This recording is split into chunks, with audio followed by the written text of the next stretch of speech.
Le son est invisible. Mais il peut être physique. Il peut toucher quelque chose, il peut laisser une empreinte. Ça t'arrive de te demander ce que tu veux faire de ta vie? Pas vraiment. J'ai un hobby tous les étés. Je collecte des chansons. Viens avec moi. Breakfast Ciné Club. Bonjour à toutes et à tous, bienvenue pour ce nouvel épisode du Breakfast Ciné Club, le deuxième de cette année 2026. Après avoir parlé du sublime film de Chloé Zhao, Hamnet, on se retrouve cette fois pour le son des souvenirs, réalisé par Oliver Hermanus. Et pour en parler avec moi aujourd'hui, Joe, on ne présente plus. Bonjour, non, ne me présentez pas, c'est trop long. C'est pas la peine. Je suis ravi d'être là, cela dit. Et Rami. Donc on va continuer à présenter, deuxième fois ici, un plaisir. Et Joe, on va plus continuer à présenter, je viens de découvrir comment on prononce son vrai nom de famille. C'est Hume. C'est Hume, c'est juste Hume. C'est comme vous voulez. On va Vraiment. dire Hume. Voilà. Donc je vois que vous allez bien, ça va Oui. bien depuis le dernier épisode. Mais carrément. Carrément. Ça va très On bien. s'est remis d'Hamnet et puis on est parti dans une autre émotion. Donc, non, je suis très très content de parler de ce film avec vous ce matin. Ouais, moi aussi, tout pareil. Deux très beaux films, hyper excités. Eh ben ça fait plaisir. Écoutez, le son des souvenirs, c'est actuellement au cinéma. Et le Breakfast Ciné Club, c'est maintenant.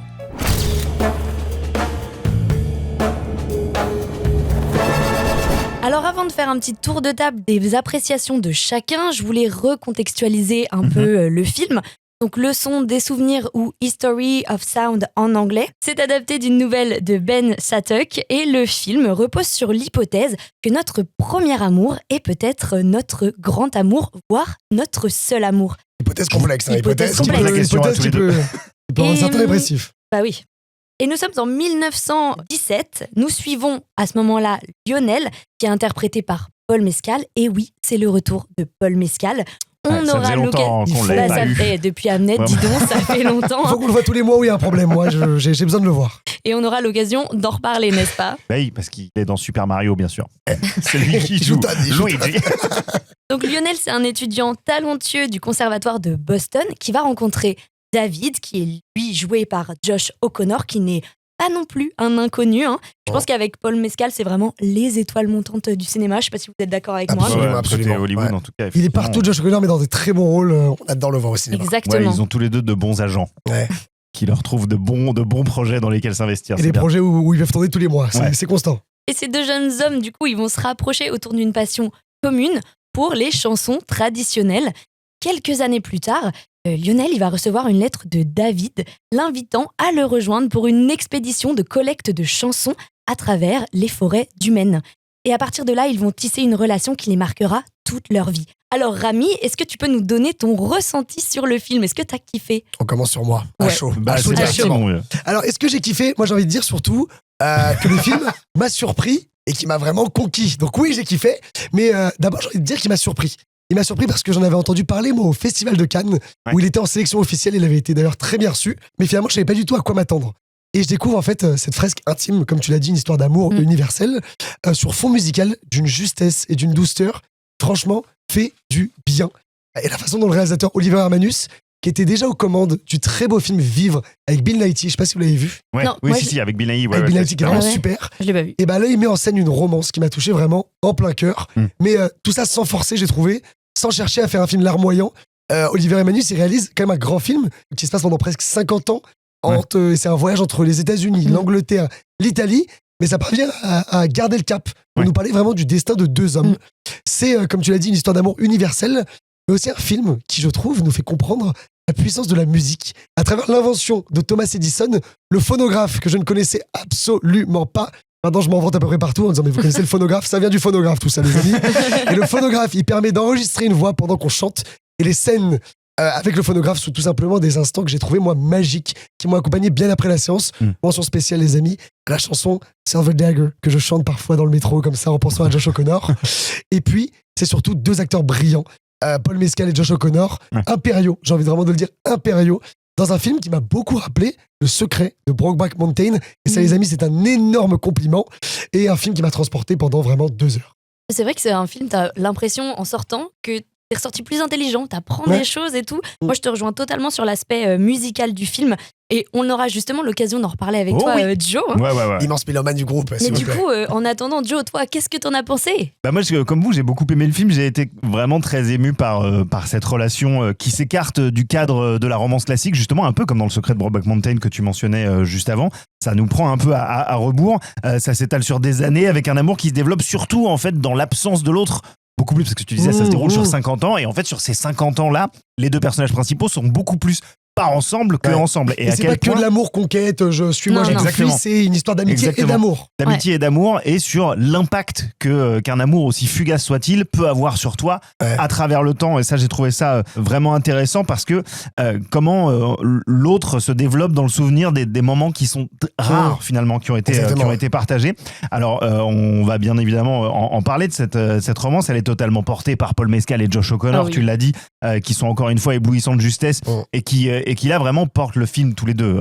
C'est-à-dire que à la limite, Paul Mescal dans Hamnet, il avait aussi Jessie Buckley en face de lui. Il y avait tout un casting. Là, vraiment, après avoir vu, voilà, ça fait quoi, 2 ou 3 semaines qu'on a vu ce film. Ouais. C'est vraiment le duo de ces deux acteurs-là qui me restent en tête. Leur personnage évolue aussi dans un cadre hyper naturaliste. On a parfois l'impression d'être dans un tableau un peu de maître. J'ai trouvé ça très très beau, particulièrement les scènes en forêt. La réalisation sert complètement le récit, il n'y a pas d'emphase, certaines scènes auraient même pu être beaucoup plus appuyées chez d'autres réalisateurs, avec beaucoup plus de musique, un truc qui cherche à aller tirer les émotions, alors que là, vraiment, il se sert uniquement des acteurs qu'il a devant la caméra et du cadre qui est filmé en milieu naturel. C'est traité ici de la même manière que tout le reste, en fait, ce qui donne un film parfois avec un aspect presque documentaire. Tout le passage justement de collecte dans les forêts du Maine. On Incroyable. se dit, ouais, s'il y avait eu une caméra à cette époque-là, ils auraient pu tourner un documentaire comme ça, avec aussi des moments un petit peu plus intimes où la caméra se serait amontée. On les a mis là, Mais bon, on vous vous voyez laisse, ce que on je veux vous dire, on laisse. va pas trop spoiler. En tout cas, ça donne vraiment l'impression d'être immergé dans l'intimité des personnages, et c'est ça qui m'a particulièrement plu dans ce film. Et puis, il y a tout cet aspect musical qui, personnellement, aussi m'a passionné. Assister à la naissance de l'archivage de la musique folklorique traditionnelle américaine, j'ai trouvé ça assez brillant en fait comme manière de relier cette histoire à une certaine histoire de l'Amérique et celle des personnages. Je précise que c'est pas du tout à proprement parler un film musical, faut bien que les gens comprennent, mais les chansons et la manière dont elles sont interprétées, écoutées, enregistrées, ce qu'elles racontent, la manière dont elles sont perdues puis redécouvertes par la suite, ça donne beaucoup de sens au son des souvenirs. J'ai trouvé que c'était très important.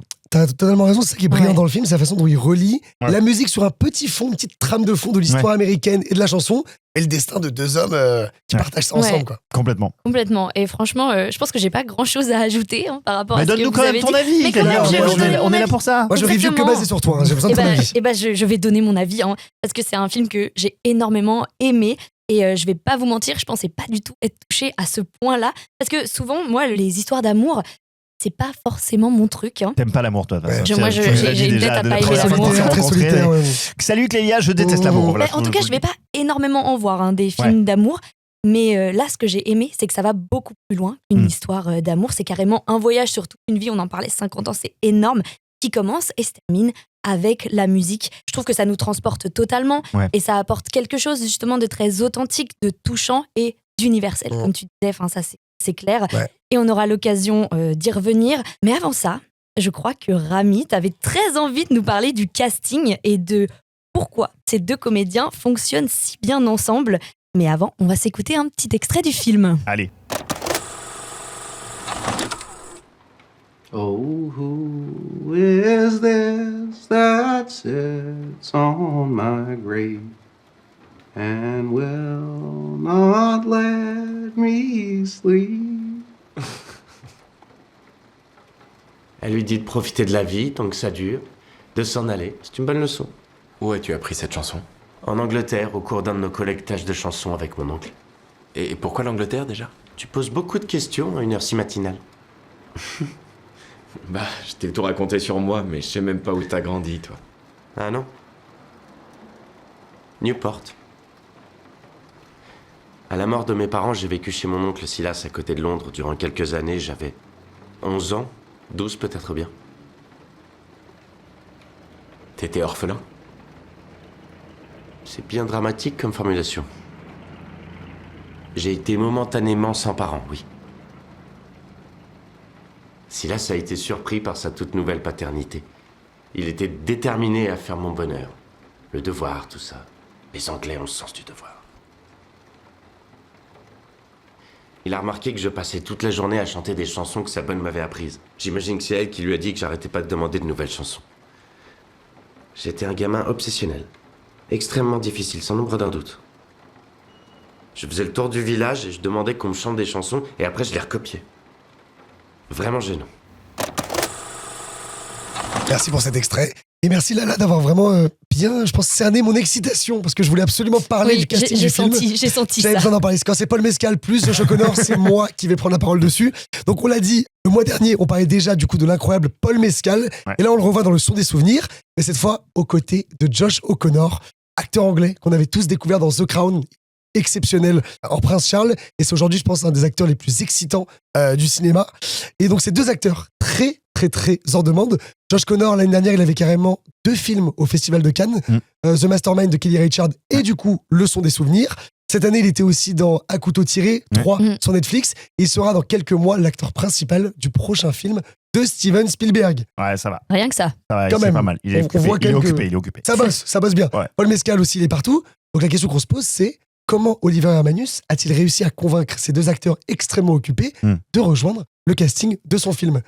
Tout commence en 2022, alors qu'il cherche des Ah, acteurs. t'as la réponse, j'ai Moi, peur. je l'ai appelé Je crois Oliver que tu nous Hermanus, posais je la lui ai dit question. qu'est-ce qui se passe. Ah, bah, je sais On pas. part sur une story time. Je lui ai envoyé un mail, je lui ai dit qu'est-ce qui se passe. Il m'a dit tout commence en 2022, Rami. Ouais. Donc, tout commence en 2022, alors que Oliver Hermanus cherche des acteurs pour son film Vivre. Il rencontre du coup Paul Mescal. Malheureusement, Paul Mescal ne jouera pas dans le film, mais Oliver Hermanus lui parle du son des souvenirs. Paul Mescal adore l'histoire et comme ça, sans script, on the spot, il s'engage et dit qu'il veut faire le film. Pour Josh O'Connor, c'est encore plus viscéral. Il lit la nouvelle de Ben Chatuk et directement il adore, il tombe amoureux, il appelle Oliver Hermanus, lui aussi sans script et lui dit « Je sais que tu développes un film basé sur la nouvelle, je veux jouer le rôle de David. » Moi, Paul Mescal et Josh O'Connor, ils ont un 6e sens, pas de script, ils sont en mode « Je vais faire ce film qui n'a pas de script. Ouais, » puis Donc ils se sont pas senti- engueulés sur le personnage à choisir parce que s'il y en avait un qui avait voulu jouer l'autre ou quoi, t'es là, ah non, je suis emmerdé parce que. Donc, Là, quand les même. deux, chacun voulait jouer les deux personnages. Donc Génial. c'était parfait. Mais du coup, on est en 2022. Entre-temps, Paul Mescal, il fait After Sun, rôle pour lequel, du coup, il est nominé à l'Oscar du meilleur acteur. Ouais. Puis après, il part à la conquête du box-office avec Gladiator 2 de Ridley Scott. Et là, maintenant, il s'attaque au biopic des Beatles en 4 parties où il va jouer Paul McCartney. Ouais. Josh O'Connor, lui, entre-temps, il fait Challengers avec Zendaya. Il expose le box-office. Il donne la réplique à Daniel Craig dans Un couteau tiré 3. Et malgré tous les projets qu'on leur propose, eh ben, les amis, et les offres de grands réalisateurs et les offres de grands films, ils restent tous les deux attachés au projet qui prend du temps à se concrétiser à cause du financement. Oliver Hermanus, il dit lui-même « Je n'ai jamais imaginé d'autres acteurs qu'eux. Pour moi, dès lors que tous les deux étaient partants, tout était acté. Ils l'étaient et ils nous sont restés fidèles pendant plusieurs années. Le financement, lui, a été long et éprouvant. Leur vie a changé, la mienne aussi. Et finalement, les amis, ils sont tous les deux restés attachés au projet. Et on comprend totalement Oliver Hermanus. Josh O'Connor et Paul Mescal, ils sont superbes dans le film. Ouais. Les deux acteurs les plus prometteurs de leur génération partagent pour la première fois l'écran ensemble. Ils chantent eux-mêmes dans le film et ils nous envoûtent complètement.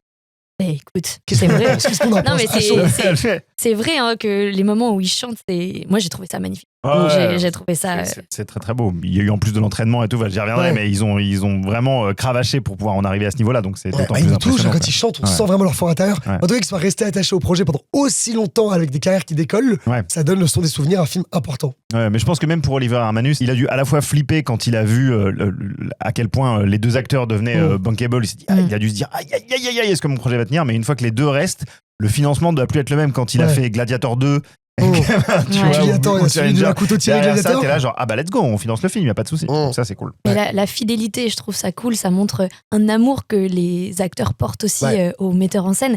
Et justement, eh bien, moi j'avais L'amour. envie de parler de l'amour pour quelqu'un qui dit qu'elle aime pas trop aller voir les films d'amour. Je me suis dit que ça allait être ma bataille. Ouais. Je vous le disais tout à l'heure, hein, l'épine dorsale de l'histoire, elle repose sur l'idée que notre premier amour est peut-être notre grand amour, voire notre seul amour. Faut que je passe Et un du coup de coup- fil là. Terrible, terrible. Oh, faut appeler des gens, là. On a rappelé des gens. Et ça m'amène à me demander, en fait, quelle est la place de l'amour et de l'amitié, hein, ainsi que leurs frontières dans ce film. Parce que c'est pas qu'un film d'amour, hein, c'est aussi un film d'amitié. Et je trouve que le film, il oscille entre la musique et son importance capitale dans la mélodie de nos vies. Hein. J'aime bien faire des petites Exactement, ouais. phrases comme ça. C'est très bien dit. Et cette histoire d'amour entre ces deux hommes à une époque où c'était complètement inavouable, eh bien, ça marche. On dirait que entre eux, tout s'entremêle parfaitement. Les différentes parties de cette fresque sont fluides. Chaque personnage que l'on rencontre apporte véritablement de la profondeur à l'histoire commune des deux protagonistes. Ouais. L'amour prend vraiment des sens différents, mais c'est le côté universel de leur amour qui, moi, m'a vraiment touchée. Parce que ça n'a pas de frontières, en fait. Et que ce soit en 1917, comme dans le film, ou en 2026, aujourd'hui, oui, il y a 110 ans qui nous séparent, mais les êtres humains sont et seront toujours faits des mêmes sentiments complexes. Exactement. Et d'ailleurs, j'aime beaucoup ce que dit le réalisateur dans son interview. Je vous lis un petit extrait. Qu'advient-il de nous si notre premier amour, notre grand amour et notre dernier amour sont réunis en une seule et même personne ? Seule l'inconscience de la jeunesse a pu nous laisser croire qu'il y en aurait d'autres, et ce n'est qu'après coup qu'on en prend conscience quand le moment appartient au passé. Moi, je la trouve hyper belle, cette citation. C'est très bien dit. Et je trouve aussi que cette phrase, en soi, elle résume hyper bien le film. Parce que dans nos relations, on a souvent tendance à se demander si on a laissé des choses en suspens, des non-dits, ou si on referait les choses différemment aujourd'hui. Mais aujourd'hui, et à notre époque, je pense que vous serez d'accord pour dire que tout va vite pour tout le monde. Et en fait, se replonger dans une époque où on pouvait ne pas avoir de nouvelles d'une personne pendant des années, ce qui se passe aussi dans le film, parce qu'il n'y avait aucun moyen de communiquer, ça nous rappelle immédiatement la chance que nous, on a aujourd'hui de pouvoir utiliser toutes les techniques de communication et l'importance d'en profiter pour prendre des nouvelles de ses proches, par exemple. Un petit texto, un petit je pense à toi, ça n'a jamais fait mal à personne. Parce qu'en soi, rien que le titre du film, je trouve, le son des souvenirs, ça place la mémoire auditive au premier plan. Franchement, entre nous, qui n'a jamais écouté d'anciens messages vocaux ou de répondeurs pour se souvenir de la voix d'une personne? J'efface tout. Là, ça va aller. Franchement, on a tous fait ça. C'est le matin, on est venu bosser, on n'est pas venu. Ou, Adam, encore mieux, qui ne s'est jamais rappelé d'un moment de nostalgie en écoutant une musique de notre adolescence, par exemple? Tu veux qu'on mette du James Blunt? Tu veux qu'on mette du Baby Lover tout de suite? Et que je quitte le plateau? En tout cas, tout ça, aujourd'hui, ça nous paraît hyper banal. Sauf qu'en 1917, pouvoir conserver des sons et des dialogues sur un support physique, c'était incroyable. Et je trouve que c'est ça que le film arrive à nous faire prendre conscience. Et évidemment, je ne spoilerai rien, mais la fin, elle m'a plongée dans un état. Franchement, j'ai rarement ressenti ça. Et ça m'a aidé à prendre conscience du monstre de cinéma et d'émotions que j'étais en train de regarder pendant 2h10, en fait. Et 2h10 qui passe extrêmement vite, j'ai trouvé. Qui passe doucement, qui t'amène, en fait, tu te demandes où est-ce qu'il va m'amener le film, et il t'amène partout, en fait, tu t'attends à rien. Et tu vas partout. Et tu vas partout. C'est Chris Cooper à la fin. Ah bah bien sûr. Oh là là. Bien sûr. Première scène, je me dis, faut pas spoiler, mais c'est pas un spoil. on dit pas quel rôle il joue. On dit rien. Voilà. Mais c'est vrai que la façon dont la musique reste sur ces cylindres de j'ai plus là, de cire. De cire, Et quand tu les réécoutes, tu te dis c'est fou effectivement ce travail d'aller collecter des chansons et de prendre la voix des gens et de le bloquer dans le phonographe et de le réécouter 10 ans plus tard, c'était dingue. Et justement, je trouve qu'avec cette idée du phonographe, ça, pour moi, ça en fait un film aussi sur l'héritage. Ouais, bien sûr. Et je pense que je vais le conserver longtemps dans mon cœur, je sais pas vous. Il reste quand même un petit aspect à décortiquer. Et c'est celui de la place de la musique, parce qu'on en parle beaucoup de la musique. Donc, Joe, je te laisse nous en dire plus sur la musique dans le film. La musique et les chansons, surtout, leur utilisation dans le film, ça m'a semblé hyper intéressant, parce qu'au moment de l'écriture du scénario, avec l'auteur de la nouvelle, qui a d'ailleurs coécrit l'adaptation cinématographique, Ben Shattuck. Je lui ai demandé comment il s'appelle. Ben Shattuck, c'est ça, super. Oliver Armanus, il a tenu à préserver cet aspect du récit, à savoir les chansons traditionnelles qui racontent des histoires diverses. Il y a des mises en garde, des reconstitutions de faits divers, des histoires d'amour, etc., avec beaucoup de métaphores.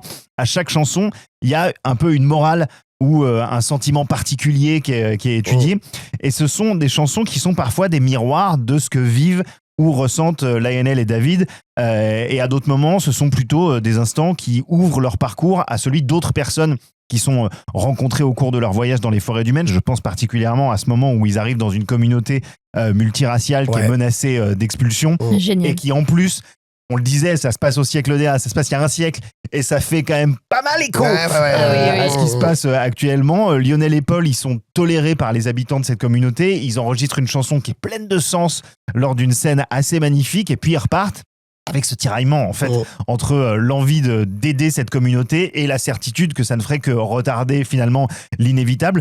Moi, je trouve que la façon dont cette chanson accompagne ce passage clé du film, elle apporte beaucoup de sens à la relation entre Lionel et David. Et puis donc, pour enregistrer cette chanson, ces chansons d'ailleurs, toutes les chansons, il y a l'utilisation d'un authentique phonographe Ouais. à cylindre de cire, un appareil qui a donc été inventé en 1877 par Et on est Thomas bien au courant. Edison, l'inventeur de l'ampoule électrique, s'il vous plaît, quand S'il vous même. plaît. Une Rosta. Je dis authentique parce que tous les appareils qui ont servi sur ce film étaient des pièces d'époque, des pièces Oh. de musée, donc hyper fragiles. Josh O'Connor et Paul Mescal ont dû s'entraîner à les manipuler avec beaucoup de précautions Oh. pour pas les abîmer. Là, écoute, t'as tout simplement $50 000 entre les mains. Là. Donc, faut pas Et déconner. on voit dans le film à quel point moi je me faisais des réflexions, je me disais mais qu'est-ce qu'ils sont l'air d'être précis, on voyait qu'il Ouais. était un peu soucieux. Quand ils mettent la petite aiguille, je me dis il a peur là, on dirait qu'il est très Il y a un côté rituel en fait. Exactement. Ça apporte un côté. Pour eux, je pense que c'est vraiment de la pure attention et de Oh. de la manipulation vraiment très minutieuse. Ouais. Et en fait, ça donne un côté ritualistique à tous Exactement. ces Mais ça enregistrements. a dû les aider en plus, je trouve, à Ouais. rentrer dans leur personnage, d'avoir ce Complètement, ouais. côté fragile. Bah, dès qu'ils ouvrent le phonographe, on est très posé, on sent qu'il va se passer quelque chose de grand quoi. On sent qu'il Ça va se apporte passer un truc. une vraie authenticité, qui est essentielle. Et on ressent au même titre que les personnages cette magie justement qui est créée par le fait d'entendre pour la première fois une voix reproduite Ouais. fidèlement après avoir chanté. Je sais pas si imaginez-vous aujourd'hui. Alors aujourd'hui, on s'envoie des messages vocaux, c'est un truc qui fait partie de notre quotidien. Mais à l'époque, il y a d'ailleurs une scène, toujours sur cette scène-là, la jeune femme qui va enregistrer sa voix. On a l'impression qu'elle trouve qu'il y a un côté magique en fait à ce qui est Elle a peur. en train de se passer. Elle a peur. Elle demande est-ce que je vais avoir mal. Est-ce que je vais avoir mal exactement? Mmh. Genre, non, on va juste enregistrer votre voix. Ouais. Toi, ça te paraît normal. Et en fait, quand tu réfléchis, quand tu te replaces dans le contexte du film, tu te dis, mais non, mais je comprends l'angoisse de la personne. Ou alors, est-ce qu'une fois que je vais chanter et que ma voix, elle sera là-dedans, moi, j'aurai plus ma voix? Est-ce Est-ce qu'elle qu'on va va voler ma disparaître? voix? Tu les vois hyper dans une intéressant. petite cabine allumée juste avec une petite bougie, tu te dis Ouais. mais quelqu'un qui te dit que on va pas enregistrer ta voix Ouais. et te la faire réécouter, mais c'est fou. C'est magique, Ah, c'est c'est comme de la magique. magie en fait. Ouais, c'est de la magie. Exactement. Et alors, ce qui explique Hermanus au départ, quand Edison invente le phonographe, il n'imaginait pas que ça servirait à démocratiser justement l'enregistrement musical. Au départ, il le destinait à enregistrer les dernières volontés des gens pour leur testament. Oh, ok, ouais. Donc, C'est pas bête non plus. Très pragmatique. voilà, c'était vraiment Mm. très pragmatique. Et effectivement, dans ce monde aujourd'hui où on s'envoie des vocaux pour tout et pour Ouais. rien, le son des souvenirs, ça nous ramène à l'origine de tout ça Exactement. et à l'essentiel. Et je trouve que c'est très beau. Alors, je précise que ce sont Paul Mescal et Josh O'Connor qui chantent eux-mêmes les chansons du film. On l'avait dit. Ils ont été coachés en amont, mais apparemment, Paul Mescal avait déjà un petit talent pour le chant. C'est un chanteur et compositeur, Sam Amidon, qui les a entraînés en seulement 3 semaines. 3 semaines. ok, ouais. Il devait faire d'eux des conteurs et troubadours Ouais. chevronnés parce que c'est pas uniquement des chanteurs de chansons, c'est-à-dire Ouh. ils racontent des histoires. Je sais que c'est marrant le mot troubadour. Oh, troubadour, Ça fait ça partie va des tuer. mots rigolos de la chanson française. Mais un troubadour, c'est vraiment ça, c'est-à-dire c'est quelqu'un qui, en te chantant des chansons, doit t'emmener dans un univers, Ouais. doit te faire vivre des histoires. Oh. Et c'est ça, je pense, qui a dû être le plus difficile. Dans un entretien avec le journal The Guardian, Sam Amidon, il nous apprend d'ailleurs que le chant de Josh et Paul a été enregistré en live devant la caméra pendant le tournage et que c'est l'un des éléments qui apporte cette authenticité au film. Il explique aussi qu'en sortant d'un enregistrement en studio des chansons dont il devait se servir pour référence pendant le tournage, Paul et Josh chantaient en marchant dans la rue, en se tenant par l'épaule, comme l'auraient fait Lionel et David dans le film. compères. Donc je pense que même eux, en tant qu'acteurs, la musique, les chansons et cette formation qu'ils ont eue en amont les a aidés à travailler énormément leur personnage. Donc pour conclure, certes, Le son des souvenirs, je le disais, n'est pas à proprement parler un film musical, mais la musique et les chansons sont le véhicule des souvenirs du titre et à mon sens, c'est le lien qui unit ensemble toutes les facettes de ce long métrage. Absolument, ouais. Ouais. Mais on voit qu'ils chantent eux-mêmes et qu'ils ont dû chanter en live. Ouais. Parce que quand ils chantent, ils jouent. Chaque histoire, c'est soit de la peine, soit de la douleur, soit de la joie, Ouais. soit une mémoire. Moi, j'ai encore des images de Josh O'Connor en train de chanter au piano une chanson qui dure même pas 40 secondes, juste quelques phrases. Mais on comprend ce qu'il veut dire, on comprend ce que vit son personnage. Et c'était magnifique. Ouais, parce qu'on n'est pas dans on n'est pas dans la recherche de la justesse ultime d'un film musical comme tu sais les comédies musicales comme Ouais. Wicked et tout est hyper clean. Enfin, c'est du chant qui est destiné à être joué à Broadway, si tu veux. Là, c'est quelque chose de beaucoup plus naturaliste en Ouais. fait, à l'image des décors, à l'image de tout le reste du film. Et c'est ce qui apporte une authenticité qui fait qu'on se reconnaît en fait dans Ah ces oui, dans parce ces qu'ils ils sont incarnés en fait. Il y a un truc, c'est les personnages qui ressortent de ces moments de chant et c'est ça qui est beau, c'est l'incarnation qu'ils ont. Limite, on voit plus du tout les comédiens, on Non. voit les personnages à ce Bah, moment-là. moi j'adore Exactement. quand il chante la chanson du mec qui pleure sur la tombe de sa femme défunte et qu'elle lui dit arrête de pleurer sur ma tombe, Ouais. tu me saoules, laisse-moi me reposer. Ils le prennent comme une leçon de vie. Après, ils écoutent c'est et ils disent, vraiment ah oui, c'est c'est trop intéressant. bien, c'est trop bien. Ils nous montrent bien que partout où ils vont, tout le monde a des chansons différentes qui parfois sont des chansons hyper dark, Ouais. parfois des chansons sur le deuil, etc. Et que les gens, en fait, ils travaillent leur vie Ouais. à travers des chansons. Donc, ils vont collecter des parties de l'histoire américaine en se disant, mais quelles chansons ils ont pu créer ces gens dans des villages. et qu'est-ce que ça dit sur leur vie et sur l'Amérique, etc. C'est le son des souvenirs. Tout C'est le simplement, son des Joe, tout souvenirs. simplement.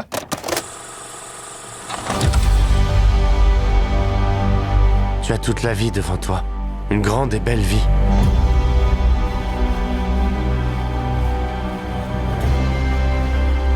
Tu n'as aucune idée de ce que je sais, de ce que j'ai vu, de comment les choses fonctionnent. Her right hand is silver dagger. She says that I can't be your bride. Tu me pardonnerais de revenir en arrière?